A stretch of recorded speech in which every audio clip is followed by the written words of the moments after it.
Never miss an episode of the Final Furlong podcast. Subscribe now on YouTube, Apple Podcasts, Spotify, or wherever you get your podcasts. And now, here's your host, Emmet Kennedy. For the third year in a row, we are broadcasting live on location at Flat Racing's headquarters in Ireland. It's the Curragh. It's a fantastic location to be. We've got one of the best pundits in racing, one of our favourite guests, Gavin Lynch, alongside us. I do say that an awful lot about a lot of people who come on the show, but Gavin is genuinely one of our favourite guests and one of the most popular guests. And you're the favourite presenter.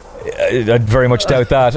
But we're not here to talk about flat racing. We are here to talk about an incredible charity endeavour that Gavin has been the founding father of and a huge supporter of. And also we want to talk about the National Hunt season and what's coming up. So we're going to be chatting about the best of the jumps racing. We're going to talk about two of the most anticipated horses of the season. Some people have written off Constitution Hill. Some people have written off Galopin Des Champs. We'll get Gavin's thoughts on both and the entire main players for the jump season ahead. But first of all, Curragh to Curragh. It was Coast to Curragh. It's now Curragh to Curragh. When is it? And how are things going with it? Yeah, things are going well. It's on Saturday, August the 30th. It's the Pat Smullen Race Day in aid of Cancer Trials Ireland. It started out in 2021, if I'm right. This is our fifth year. It started out just as the Coast Curragh, as you said back then.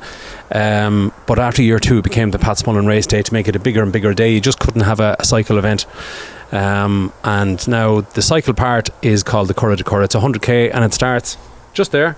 And it finishes just there. And we go around out the gate and head left, and we head over to Moyglaire Stud, which is a gorgeous place. We go to Naas Racecourse, we go to Punchestown, get a bit of food at all them places, and then we go to Giltown Stud, which is a phenomenal place, and then back to the Curragh. We have to be back here before the 3:27 race. So I'm under instruction. So last year, Evan, there was like no slow coaches. No, there's two groups. One group leaves at 9 a.m. They'll average about 20k an hour, led by my better half Anne-Marie, and then the other group leaves at 10 a.m. and we'll meet up at Giltown Stud and we'll come back together. There'll be about 200 people. We're led by the Gardaí, who are amazing. They're so helpful, and we also have some friends on motorbikes, etc. So lots of marshals. It's nice and safe. And it's a great day. So we had to be back. Last year I think there was a 3:25 race, and we pulled in at the furlong pole at 3:20, and I rang Evan and I said, yeah, we're here. Jesus, that was tight. And so this year we've an extra 2 minutes. Whole 2 minutes? Whole 2 minutes. So, but anyway, it worked out time wise last year, and hopefully it'll work out again.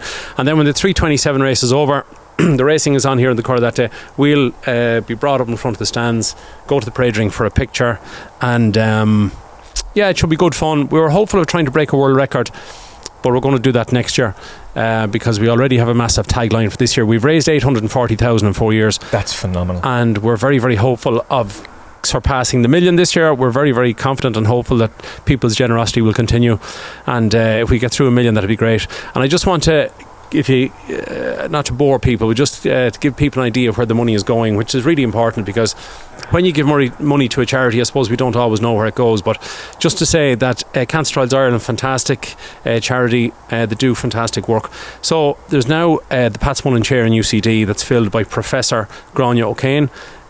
She's in charge of research, education, funding, and also cancer trials for pancreatic cancer. So the projected costs for that position over 5 years is 1.8 million. The HSE or the government are given half, and then Cancer Trials Ireland have to give half, which is 900 grand, and we're helping towards that with the charity day. The great thing is that after 5 years, the government continue to pay half, but UCD will then pay the other half, and the position will be there forever. To drive research and trials for pancreatic cancer. My mum died from that, and so did Pat Smullen, the 9 times champion. So I think there's certainly a massive point to the day, and it's doing a lot of good, and they're trying to make Ireland a world centre of excellence for pancreatic research, so it's great. Well done. Cancer is something that affected both of us. Mum had breast cancer, which she survived, then it came back in her spine and then in her lungs. So it's brutal. Anything that can be done to fix it, every single person who's watching this has been in some way affected by it, so well done to you. Yeah, so if people want to come along, even if you only want to cycle 12k, we can all cycle 12k, surely to God, or 25k. We'll have to get you to do a bit next year. But go to curragh.ie, sign up there, come along. It's a brilliant day. AP McCoy is flying over from England to take part again. There'll be a few other personalities. It's a great day at the Curragh. There's also a 12 furlong race with 20 to 22 jockeys taking part. Davy Condon's coming out of retirement. Good man, Davy. He won 2 races at the Cheltenham Festival. Yeah. He won the Supreme for Willie, and he also won Ebizion. well done. And he won the Fred Winter for Gordon Elliott. FF. Flax and Flare. Well done. Jeez, you have some knowledge. There's no way I would remember those two. Pat Shannon, who won the Derby for Dermawell and Zagreb many moons ago, over the course and distance. The charity race is 12 furlongs. It's the last race of the day. Kevin O'Ryan, who presents on Racing TV, his daughter Claire has taken part. Well done. And of course, Pat Smullen is Claire's uncle. Yeah. So last year we had Paddy Smullen, Pat's son. The previous year we had Hannah. This year we have a niece in Claire O'Ryan. So look, it's a wholesome day. It's a great day. If you can get here, please do, or take part in the cycle, or perhaps you know somebody who's taken part and gives them a few quid. Pat was such a legend as well. He was very kind to come on the podcast twice and talk about his cancer journey. He was incredibly powerful the way he spoke about it, and an incredibly brave person. So well done. Best of luck with it. You can find out more about it at curragh.ie. Yeah. curragh.ie. Just Google it, DuckDuckGo it, check it out on social media. Support it in any way you can. And Donations. It's a good laugh too. It's a good laugh. And if you're not in a position to donate, then support, at least spread the word on social media as much as you can. Yeah, but if great. you can be there on the day, that's even better. And thanks for doing this today, Emma. Thank you. Thank you for doing it as well. It's always great to team up with you. Now, we should say, this is probably the earliest national hunt season. Stop, will you? Like, you're going to ask me names of horses, and there's not a chance I'll remember them. I had a look earlier on. I was going, oh yeah, Madgebury. Yeah, I remember him. Well, I am in a deep dive for the flat season, and so this is like a diving into a cold bath of water. Like, this is kind of crazy, really. So opinions are subject to change. We can be very fluid in our opinions, and we're going to talk an awful lot more about it in November. Yeah, we'll have a chat in November. It'd be great, yeah. And we'll team up again after Christmas. So, and Gavin Lynch Racing, we'll talk a little bit about Gavin Lynch Racing as well. But two of the horses that were really heavily talked about this time last year was the return of Constitution Hill. Lots of people couldn't see him being beaten. He was just going to regain his crown from that poser state man. Didn't quite work out that way. And Galopin Des Champs, was he going to be able to win 3 Gold Cups? So we'll work towards Galopin Des Champs, but we'll begin with Constitution Hill, because the opinion has completely flipped now. He was 72 for the champion hurdle after he was beaten, after he fell. Yeah. And people thought that was crazy. Then he is sent off a short price favourite for the entry hurdle, of which we know how that ends, and then Punchestown is a complete disaster. We finally get him to Ireland, but we get him to Ireland not at peak form. We get him with them chasing to recover something. You're not supposed to chase your losses, and that's kind of what they did. Yeah. So is he gone, or can he come back? Yeah, you know, he's 10 or 12 to 1, and then maybe that's appealing to people, but I have never supported a horse with that kind of a profile. To me, when you're kind of gone, you're gone. It's a championship level. I mean, I know he was maybe the best Supreme winner we've ever seen. He was brilliant in his first champion hurdle, so you might say that he has a room for, you know, being 95% and beating it, but I don't necessarily subscribe to that. He had a terrible season. To me, he's gone until I see more, and I wouldn't be backing him at 10 to 1, but I can understand if you do, but that's just, we're all different. What price is he if he wins the Christmas hurdle for a fourth time? He's the only horse in history to win 3 Christmas hurdles. Okay. Look, we know he was amazing, but it depends how impressive he is, etc. But he certainly won't be going a 2 or 3 to 1 shot. People aren't that's Nicky will be doing the whole he's absolutely fabulous. I mean, you should have seen him at breakfast this morning. I mean, we can't wait to get him back to Cheltenham. Yeah, he'd be a 4 or 5 to 1 shot. He's not going to go off even money 2 to 1 unless he blows them away, but I mean, I can't see it. Now, just to say, the champion hurdle division is not strong. Like, the new line is favourite coming out of Novice Company. He's exciting. He is. And the fact that JP bought him, Ross Millar was making the point, he's done the work for you. But that doesn't always work. Like, it worked, and they played plenty for him as well, you know. They did, and it was pointed out to me on X the other day, was Sean Dunn was saying, yeah, but Imperi Pass looked like he was going to be a superstar, and he won an entry hurdle, but they didn't even run him in the champion hurdle. No. It's not always easy. And also, somebody pointed this out to me. It's still in my head that if you want to be a champion hurdler, you want to win the Baring Bingham. Not anymore. Stateman was a county hurdle horse. Constitution Hill was a Supreme horse. You got to go back. Look, it's a mixture. The last one, maybe? Yeah, it's a mixture. You're going to see trends on and off. You'll see Supreme winners being all the talk, and then a few years later be something else. It has to be just a top class horse that stays very well and has speed and jumps well. And as we saw in the champion hurdle last year, and we saw it in lots of races at Cheltenham, that jumping proved to be the downfall for Con Hill and Stateman. And yeah, you got to jump, you got to travel, you've got to quicken, you got to stay. You definitely have to stay because the go gallop. Is Lossiemouth going to show up here, or is she going to go to the Mare's hurdle? She's going to go Mare's hurdle, isn't she? Probably. That's the way Willie has always operated. It just depends how Stateman gets on in the season. Is he going to rely on him, and is he going to maybe rely on Anzadam, who looks quite brittle but very talented? So he's a monster. he's a very fast horse, as he showed at Fairy House, etc. I backed him for the champion hurdle that day at, like, I don't know, it was 33s or 50s or something. I got 33s, Rishi had 40s, and Rishi had 50s. Somehow he got 50s, and we all got screwed. Sure, look, that's racing for you. So I think Lossiemouth is better over 2.5, but she still has a lot of class. She loves Cheltenham.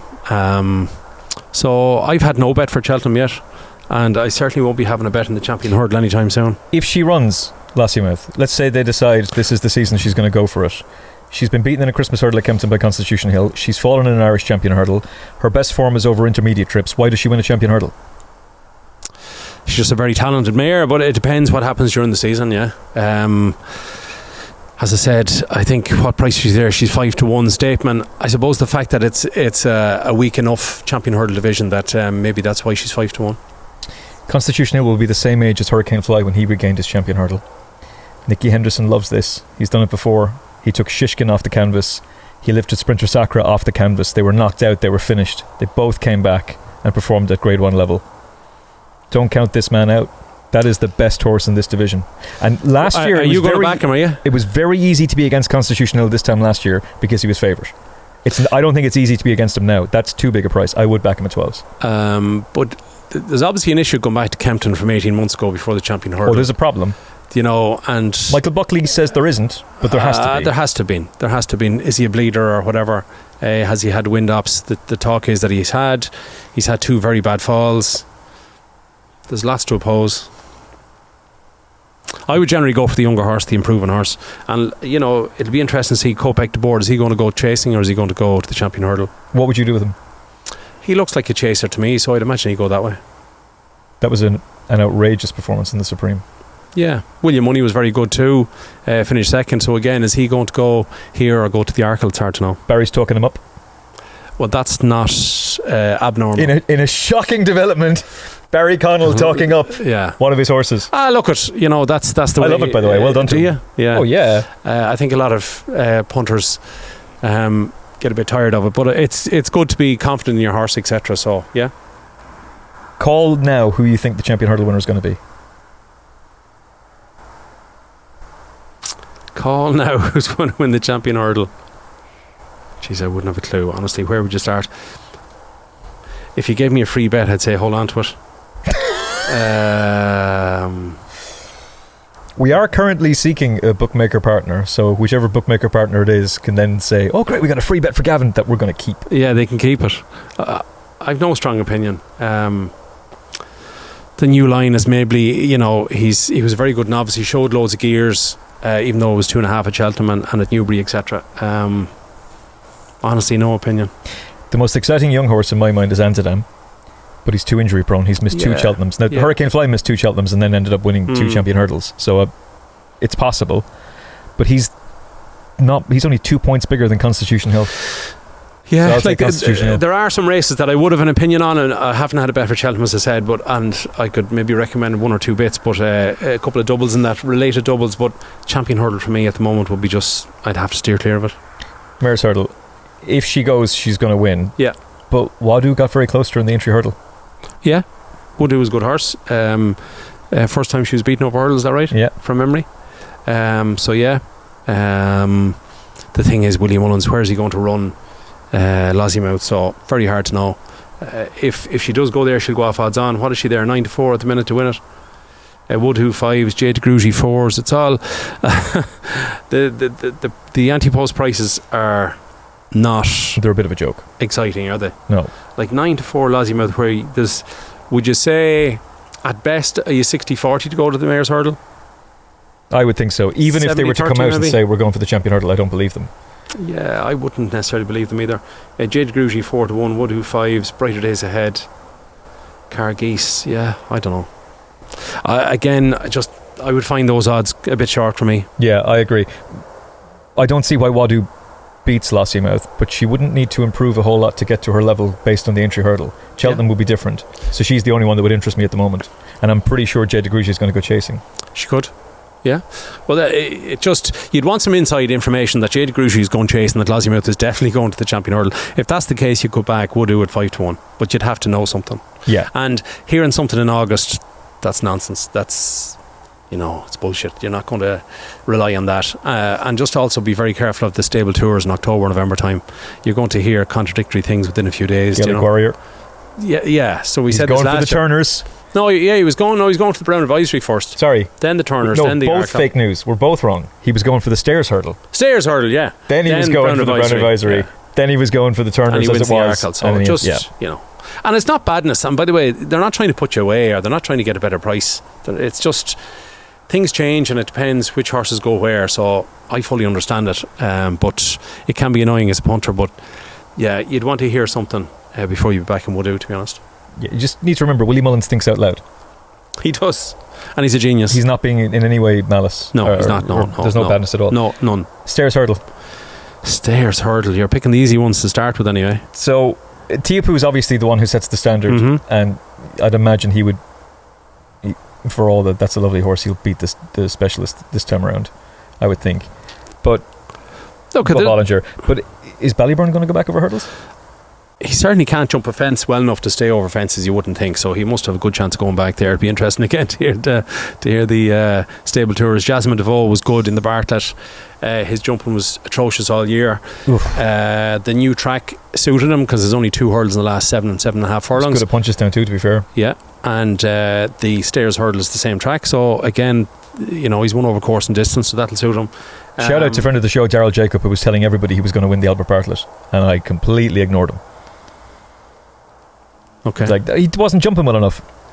There's a horse there at 25 to 1 I'd give a little bit of a squeak to. I haven't backed him. Is Jimmy Desai.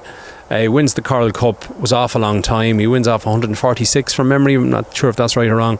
He wins by 3 lengths. What's the Curragh Cup? 2 mile 5. Yeah. So I don't see why he wouldn't stay 3 miles. Just the fact that he's 25 to 1.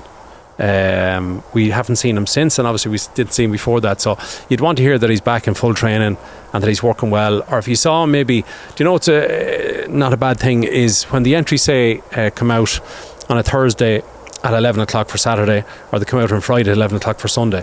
When you see a horse enter to run, that's not a bad time to back them for Cheltenham. If you're worried about, this is an example of Jimmy Desai, is he going well? Is he going to run? If you saw him entered, like Anzadam, if you saw him entered and you fancied him, it's probably not a bad time to back them. Is when the entries come out on a Friday or Thursday morning. Especially considering that if a horse is reported to be eating well, he had a nice breakfast there cutting him. He ate up. Any excuse to cut a horse in the ante-post betting now. They can't eat down, so. Yeah, so the fact that you like him makes me like Ballyburn even more. The concern with Ballyburn is the Stairs Hurdle is always plan Z for Willie Mullins. It's not a race they really care about. No. They've won it with Penhill, they won it with Nichols Canyon. Nichols Canyon went for the champion hurdle first of all. Annie Power only ran in that race because they had Quevega for the Mare's hurdle and they had Hurricane Fly for the champion. She only ran in that race because Faugheen ended up getting injured. It's generally for horses that can't do something else. Yeah. They can't jump maybe a fence, and they're too slow for a champion hurdle, etc. So, but look, it's a very good race in its own right. We've had some great winners over the years, but but it's not number one for them. So I wonder, are they again going to try? Are they going to persist with him over fences, or are they just going to accept this isn't working? Ballyburn. Yeah. Will they give him one more go when it comes to November? I don't know. And maybe then they could pull up stumps and go back to hurdles. So we'll have to see. I'd imagine Jasmin De Vaux, I think there was vibes the other day that he's going to the Stairs Hurdle. He's 10 to 1 there in places, and he's as low as 5 or 6 to 1 of the places. So he'd be very interesting. He would. He would just want to, you'd like to see his jumping continue to get a bit better. Yeah, dual Cheltenham Festival winner. Mm-hmm. Good clearly attitude. Has an engine, clearly stays. Yeah, and he's got a good attitude. Is the attitude problem there for you with Ballyburn? Because it doesn't just seem to be the fact that he's got that really low head carriage where he's almost eating the grass. I wouldn't say so. He certainly battled well when the season before last when he looked unbeatable. So I haven't seen any quirks to him yet. Okay, I'm with him. 8 to 1. Ballyburn for the Stairs Hurdle. Would you not really wait? Would you not sooner know? You need to see him back. Yeah, see him back, but would you not need to see him? That the talk is he's going hurdling, and even if he only got 6 to 1, but he's definitely going hurdling. Oh yeah. Oh, you'd have to wait. Like you'd love to see him reappear in the Hatton's Grace hurdle, wouldn't you? Wouldn't that be? Yeah. Now he might end up taking on Teahupoo, but you have to take him on at some stage. Well, this is the magic of Willie Mullins because he's going to have Lossiemouth for that as well. Yeah. Depending where she's going. Look, it's always a conundrum. It's always a bit of a mess, but That's racing. The fun and games. So we'll switch to the chasers. Okay.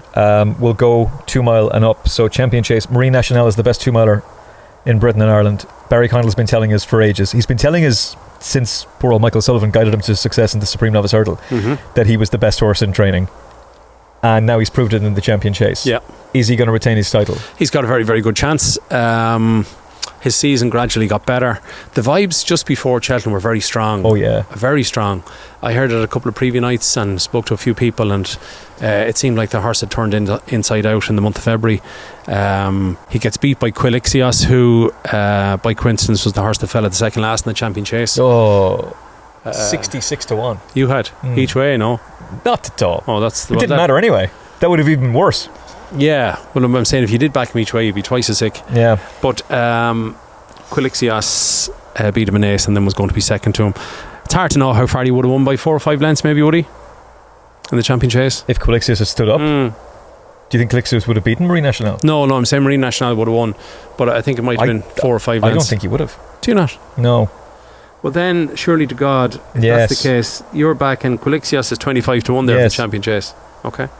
I'm surprised, Sergino looks all the talent in the world, but only a couple of months ago he looked like they were saying, is he going to race again, etc. I think him at 3 to 1, 7 to 2 is very, very short. Does that not say an awful lot about the division? Yeah, it's poor, no doubt. Teahupoo, brilliant horse, but never performs that well at Cheltenham, does he? He just doesn't like Cheltenham, it seems. We have the Triumph Hurdle, the Supreme Novice Hurdle. The Arkle ran on to be third, did he? So we have three instances of him not performing there. Yeah. But yet being great at the DRF and being great at Aintree and being great at Sandown.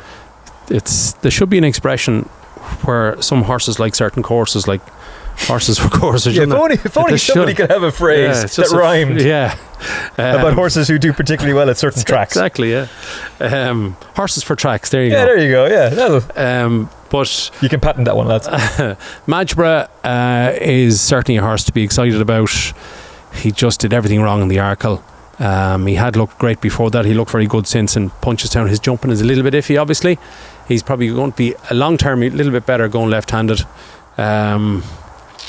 It's just like he's 7 or 8 to 1, and Marine Nationale, who's been there and done it, 5 to 1. I think Marine Nationale is more than fair at 5 to 1. If you were doing a lucky 15, I wouldn't stop you throwing him in. Well, it's going to be hard to knock him out of the frame. He has to be there. Like, he's got loads of gears. We saw him obviously in the Supreme. Then he looked like he was gone with wind issues.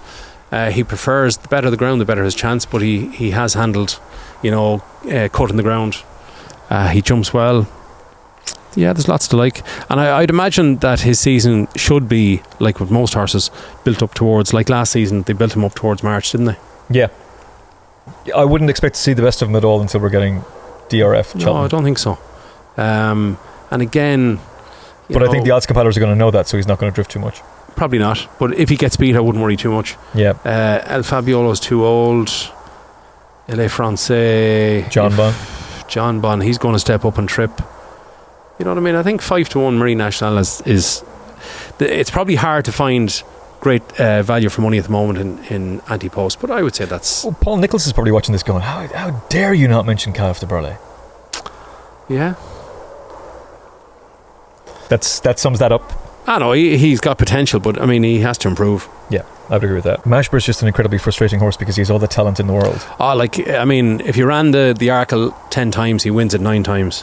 Like, he was 6, 8, 10 lengths the best horse, but just didn't happen on the day. But then again, if he's taken on, he's a novice, coming out of novice season, if he's taken on experienced horses, his jumping will want to be... Now, he can be spectacular, some of his jumping is brilliant, but he'd want to get that really sorted. If Sergino comes back, he's the best horse, but he's missed 2 Cheltenham festivals and he nearly died. I think he's only had 5 career starts. Yeah. Loads of talent. As you say, he was under pressure a couple of months ago with his health. I just think 3 to 1 is so short. Yeah, I agree. But we'd love to see him back because he could be an awesome talent. We need superstars in racing, and it doesn't matter which side the Irish Sea they're trained. I'd love to see him come back, yeah. So Quilixios interests me at 40s. Okay. But who is Gavin Lynch's pick right now? Marine Nationale? Maybe Marine Nationale at 5 to 1. If you're going to go for Quilixios, it nearly paid off last year in terms of each way, but he'd have an each way squeak maybe, yeah. I was counting the money. That was the problem. I was counting the money as... Was he in a multiple or anything? No. He was in a multiple. He was in singles. He was in all kinds of different bets. Really? You think he would have won? I think he's not out of it, and he came up that hill very, very well in a Triumph Hurdle. Okay. We'll never know. Darren was sitting there, motionless. We'll never know. So, I'd love to ask Darren actually if he thought he would have won. Yeah. But now jockeys generally tell you know, I had it won. Of course. I was going to win by 5 lengths. It was over. Yeah. Oh dear.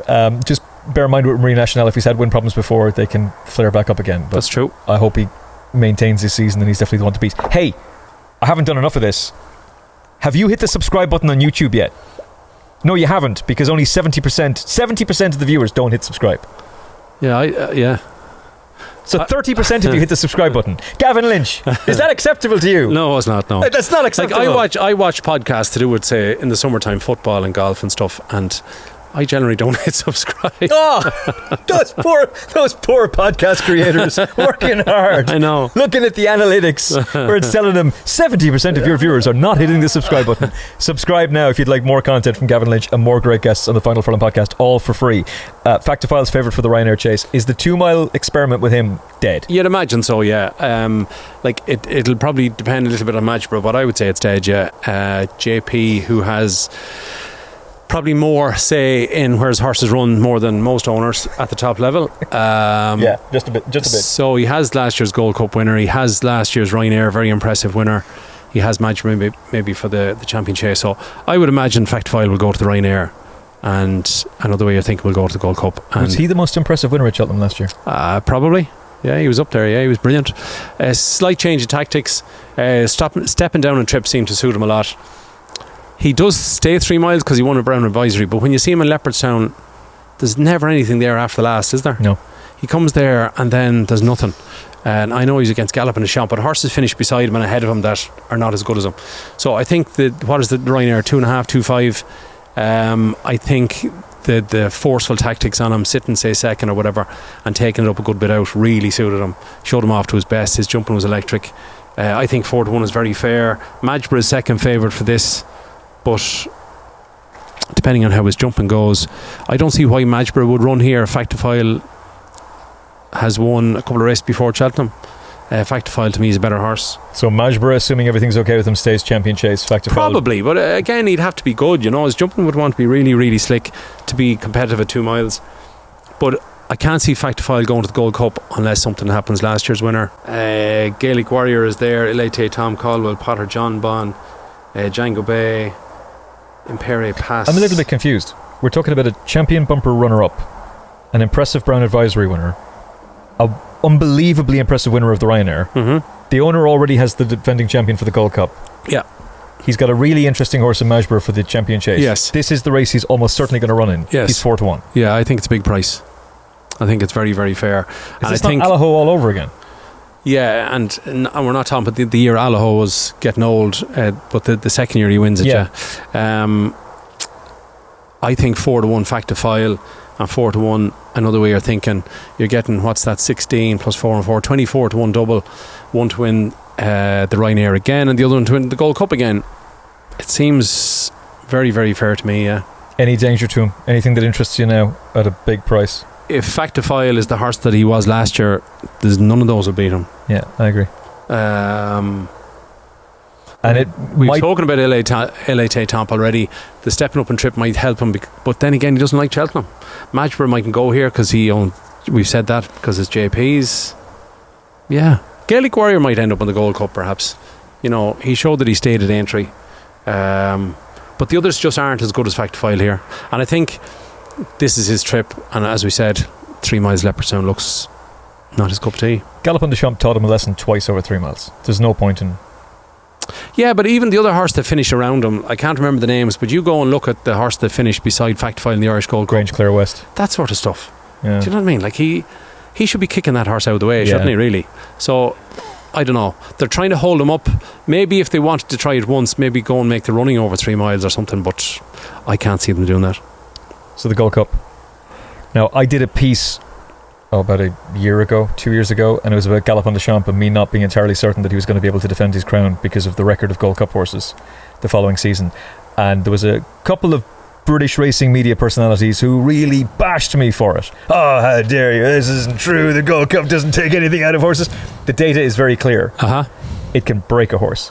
Or else it's just this bizarre coincidence where a horse wins the Gold Cup and somehow they never get back to that level again. So take it whichever way you want. I think horses like Cado Star and Galopin Des Champs are machines that they're able to come back, and it's a little bit like the Peter Kay dunk me again biscuit joke. Dunk me again, the hobnob biscuit is just so tough. Those horses are just incredibly tough. They'll keep going to war for you. The one thing I'll say about I know the way you're thinking is he likes Cheltenham, so he wins the Kim Muir jumping bad in the first half a mile or so, and Derek O'Connor was a brilliant ride though. Tipped up by you at a big price. People think that ride is easy because he was miles the best horse, but he was patient and stuff. So anyway, it was a great ride. So last season, I know the way you're thinking, runs in the John Durkan, twice at Leopardstown, particularly in the Irish Gold Cup, was a massive eye catcher. Massive. And it was a pointer to what was going to come at Cheltenham, right? But I would say it was a pointer to what was going to come at Aintree, and then it just worked out. Yeah, but they supplemented him, and obviously Gavin was very confident in the Gold Cup to suggest to JP to pay the money. But they've always held it in very high regard. What I would say is that last year was brilliant training. He had 3 runs before Cheltenham to get his jumping better. His jumping did get better, and he wins the Gold Cup. He hasn't run since. I would imagine this year, is he going to have 2 runs before the Gold Cup? All I'm saying is I accept your point that to win a Gold Cup twice in a row is very difficult, and it takes a lot out of a horse. But last year he had one tough day, he had no other tough day, and I think this season it's going to be the same, where he's going to have a couple of nice runs. Whether he wins or not is not the end of the world. If me and you owned him, we'd want to win prize money. The man that owns him has plenty of money, so he's not going to prioritise winning. He'll just want to get the horse, have a nice season, jumped well, get to Cheltenham in March and try and retain his crown. And I think that gives him a bigger chance than like what Galopin Des Champs has done for the last 2 or 3 seasons is off the charts. To be able to go maybe get beaten at John Durkan, he's not as good at going right-handed, but to win at Leopardstown at Christmas, to win the Irish Gold Cup, to win the Cheltenham Gold Cup, say 2 years in a row, that's phenomenal stuff. And even, last March in the Cheltenham Gold Cup, I was watching with a couple of friends. He was cooked. And after 2 or 3 fences, I just said, Galopin's in trouble here, lads. He's in big trouble. Now, they weren't into a race, and they go, what do you mean? I said, he's not enjoying it. He's not travelling well. He's not jumping well. He was cooked. But the fantastic thing about a horse like him, and say a horse like Hurricane Fly, is the will to win, the battling qualities. He just, to me, I think horses are quite clever. I think horses like Hurricane Fly and Galopin Des Champs, they know they're in a race, they want to win, they're competitive, it gets their juices flowing. And even though he had an off day and didn't perform to his very, very best, he still was there turning in. Do you know what I mean? Like, he just wants to win, just a real trier, a right keen of a horse. And the fact that he's 9 turning 10 is obviously a negative. The last 10-year-old is maybe cool ground 30 years ago. It's 19 dickety do, it's a long time. Yeah. And I know the way you're thinking is 7 turning 8. The ground was decent on the Friday. I think if the ground was softer, that would even suit. I know the way you're thinking even more. I think he sets a high standard. I was having a look earlier on, I was chatting to you, and I think there's something like 14,000 horses in training in Britain or Ireland, and the amount of horse that get over 170, there's hardly 10. Like, you're talking 1 in 1,000. I think for the others to get up to the 170 level is so difficult.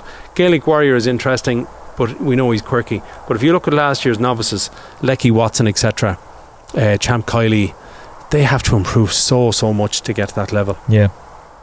So you have to start. The first thing you have to do with this year's championship race is look at last year's ones, and last year's winner in this case does set a high standard. And the fact that he's going to have a reasonably easy time until February, then they'll put the squeeze on him maybe, and I think 4-1.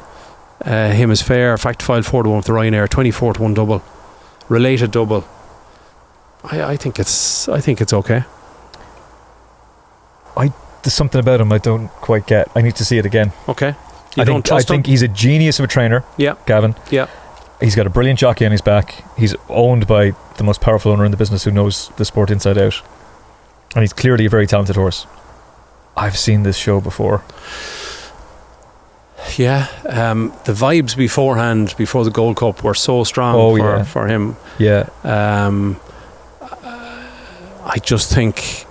Don't let me put you off if you like him. I think Gavin absolutely adores him. I think he's known for quite a while this was going to be a Gold Cup and post. he came down to our football pitch a few days later, because he's from Screen, and everybody was out, hundreds of people out to see him. But by Jesus, he is a stunning racehorse. Yeah. He's gorgeous. What would you go for? It's going to sound weird, but I'd go for Gallopin. I don't think he can be out of the first three, and if any horse is going to do it at the age of 10, it's him. But this is it. This is the last season for him to do it. So he can still be winning Lexuses and Irish Gold Cups at the age of 11, but this is the last one for him to win a Gold Cup. Yeah. Realistically, the one thing I'll say is I was surprised last year that Willie gave him 3 runs before the Gold Cup. So I'll be even more surprised if he does it again this season. Yeah. I'd love if, again, if we owned him and you just want to win in March at Cheltenham, I'd love to see him just have 2 runs. But what 2 runs are they going to be? Is he going to run him in the John Durkin and then one of the race at Leopardstown? I'd say you go back to Christmas and then that's it. Okay. Well, that would definitely give him a better chance. And you'd also wonder, maybe he just had an off day, as he said he never travelled. And he ran well, finished second, well beaten. But I know the way you're thinking is 7 and he's 9, so they're going to be 8 and 10 next March. So he'd be only the second horse in the history of the Gold Cup, the 101-year history of the Gold Cup, to regain his crown, and the 5th win it 3 times. 6th, 5th, is it? So that's what they'll be going for. Oh, I love the horse. I absolutely adore him. But if I know the way if I'm wrong and I know the way you're thinking does come out okay and everything's fine with him and he progresses again, then it's over. Yeah, I think he could progress, and I think that the only issue with him up until, say, last Christmas was his jumping, but they gradually got that better and better. And if he jumps well, I think he's got a massive engine. And the fact that he's 7 turning 8, I think he'll be at least as good next March. I don't like maybe horses after the age of 8, but particularly not 10. So, but we know Gallopin's a champion, but it'll be interesting. There's a recurring theme to this. The novice chasers from last season going into open company, neither of us are particularly excited about, or at least not most of them, with the exception maybe of Majborough. Yeah, if Majborough gets his jumping together for the champion chase, but his jumping would want to be brilliant for the step up. It's a huge step up at a novice company going to open company. It's huge. Which leads me to the question then, which of the novice hurdlers from last season are you really excited about seeing this year? And I think the 3 most obvious are the 1, 2, 3 from the Bearing Bingham, or whatever it's called these days, the Turners. The Turners, yeah. Apologies, Turners. We'll accept your VIP invitation to whichever box it is you want Gavin and I to turn up at. The New Line's obviously very exciting. Yeah. The Yellow Clay, the biggest roar at Punchestown was him getting up. He looked gone. Yeah. So that's great, and he's clearly very talented. They backed him off the boards that day, despite the fact that there was huge support for Final Demand. The gamble on the Yellow Clay that day was unbelievable, and then he actually backed it up with a massive performance. And Final Demand disappoints there, I would say, given the fact that he was the price he was, but he'd been brilliant at the DRF. He was brilliant at Punchestown. So which of those 3, first of all, do you think is the most interesting for the new season?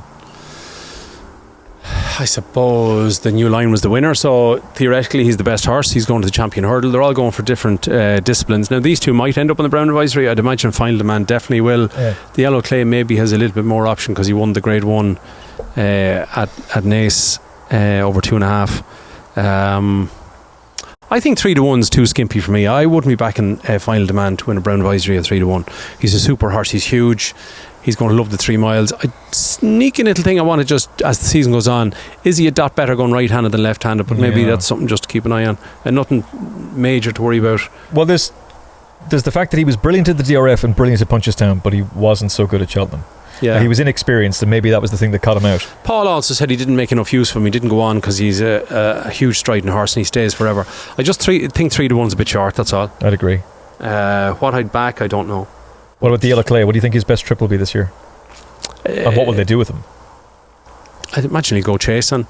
Gordon loves a chaser. Is he going to avoid Final Demand or not? Maybe not. There was... He battered him at Cheltenham. Yeah, he finished ahead of him at Cheltenham, so there's nothing to be afraid of. But and Punchestown, I think at this point he'll probably go to Down Royal, I'd imagine, the Yellow Clay. You have to just draw a line under all those Gordon Elliott horses at Punchestown. They're just not the same there.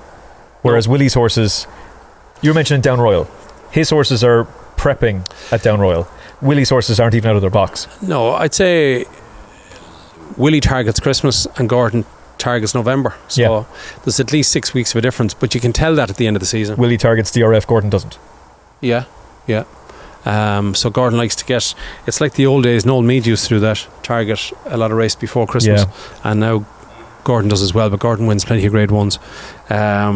He's going to be a big horse from the season. Oh, absolutely, yeah. I couldn't see a bet in the Brown Advisory, but I wouldn't be back and file the man at 3-1, no. What about your old favourite Cowabunga? Yeah, he's a good horse, very impressive Fairy House, beats Barry's horse, who was second in the Supreme, and it was a very fast time, and then obviously he got injured, but I think Cowabunga definitely is one to keep an eye on. The fact that, you know, just you want to see him back in full training, etc., but he's definitely got a strong engine. That lovely hurling of Cullen Murphy's is a nice horse. Yeah, he was good in Naas, and then did he get beat at Punchestown? Mare's Chase is the one lesson we have to take. The Brighter Days Ahead might be really good in the start of the season, but then she's going to be dreadful at Cheltenham, and just forget about her. Her siblings hated it, she hates it, just ignore her. Maybe. She's proven very expensive a couple of times. The Mare's Chase, like you've got last year's winner Dino Blue. I don't know her price, sure she is. Let's have a look. 7-2, yeah. Spindleberry was very, very good. Brighter Days Ahead, only by night. Yeah, I'd have to wait to see before I'd be backing out in that race. Jade DeGruchy is, presumably that's a mistake. There are two bookmakers who are going 33-1 about Jade DeGruchy for the Mare's Chase. Punish them. And there's two other. Punish them. There's other bookmakers. Your account will be restricted, but do it. 12s, 8s and 5s. So anyway, yeah. That's insane. Yeah. If she goes chasing, she'd be a huge player. She's bred for the job too. The Big Westerner is in there as well. Yeah, who's obviously a very exciting horse too. Yeah, she ran a cracker. She's second in the Albert Bartlett. I backed her. Yeah, that was a bit of a. Yeah, she's a bit unlucky before the turn in, but I still think the best now you jump well. Jasmin De Vaux. Thanks very much. Thanks a bunch. But she got into a little bit of trouble before the turn in. Yeah. But I know. I think the best horse won. But she's lovely Mare, yeah. Okay, which horses are you most excited about putting up or backing right now for Cheltenham? I haven't had a bet. I said that earlier. It's only August, so nothing major. Any carrot to tease us with? No.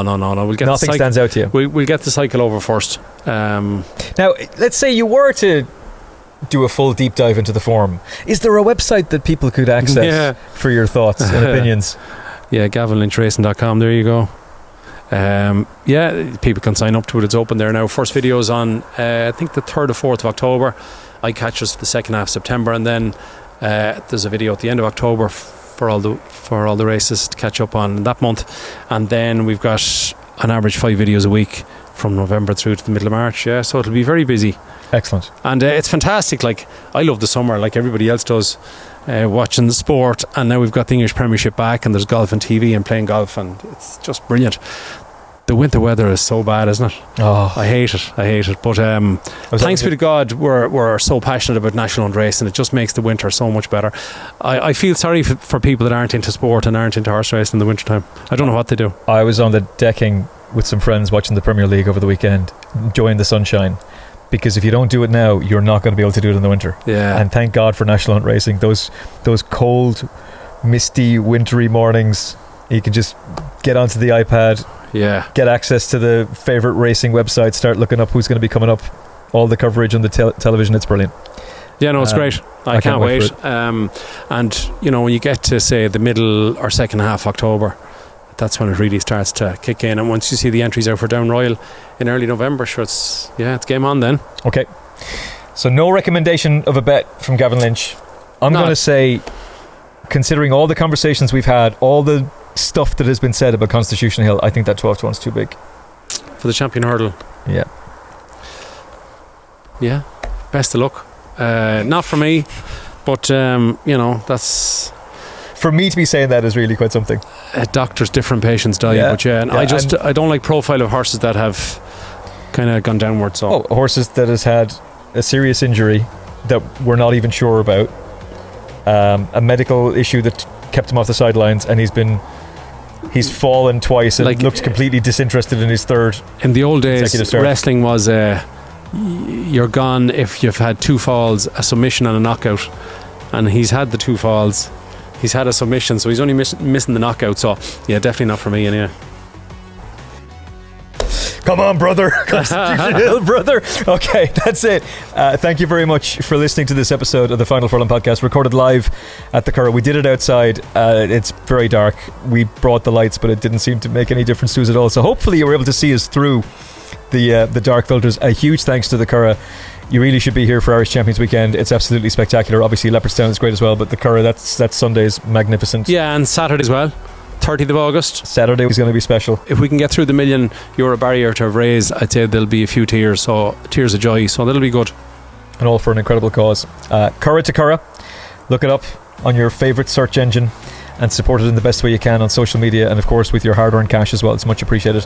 From Gavin Lynch and me, Emmet Kennedy, hit the subscribe button on your favourite podcast app. Hit the subscribe button on YouTube as well. It's a massive help to us. We've got more great shows coming your way. Hopefully more winners coming your way too. Thank you for your support of the show. If I could use my mouth words correctly, we're off for a coffee. We'll talk to you again very, very soon on the Final Furlong Podcast. Look after yourself and each other. God bless. Thanks for spending some time with us on the Final Furlong Podcast. We're independent media, so if you like what we do, hit like, share, and subscribe. It's free, it's quick, and it genuinely helps. And if you enjoyed this episode, there's plenty more where that came from. Don't miss out. Subscribe on YouTube, Apple Podcasts, Spotify, and all major platforms, and join us on the gravy train. The Final Furlong Podcast. Independent, unfiltered, and powered by you.